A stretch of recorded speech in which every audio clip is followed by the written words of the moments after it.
Bonjour à tous. Alors après 2 mois exceptionnels sur les marchés, une hausse de 15% du CAC 40, on a besoin de souffler actuellement et le CAC 40 perd actuellement 0,2%. Alors du côté des nouvelles, il y a beaucoup d'actualités autour des télécoms.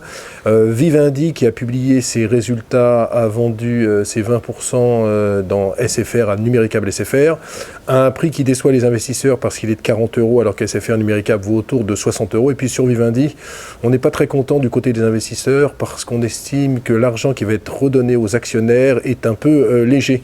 On accuse la direction d'être un petit peu radine, du coup l'action Vivendi perd 5%. Toujours du côté des télécoms, il y aurait des rumeurs d'intérêt d'SFR Numéricable sur Bouygues Télécom. On parle d'un chiffre entre 7 et 7,5 milliards d'euros, mais attention aux abus de position dominante. Et puis, il y a la rumeur Orange Telecom Italia qui revient. Les deux sont leaders sur leur marché.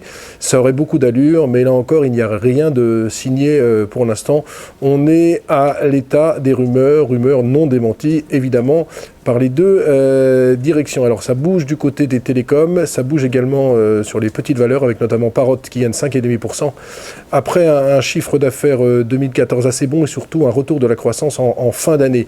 Alors le groupe a été déficitaire comme prévu en 2014, mais il y a eu le lancement de nouveaux produits. Mais on peut remarquer que sur l'ensemble de l'exercice 2014, il y a une augmentation de la marge brute passée de 50,3% à 52,7%.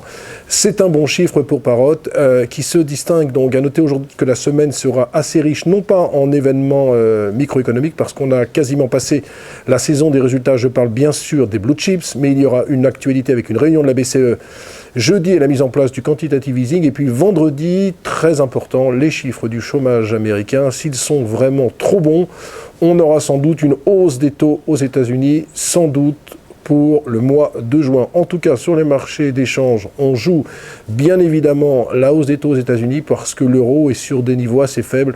1,1250, ça arrange nos exportations, mais ça commence à déranger les grands groupes américains qui se plaignent de ce dollar beaucoup trop fort. Voilà, très bonne journée à tous et très bonne séance de bourse.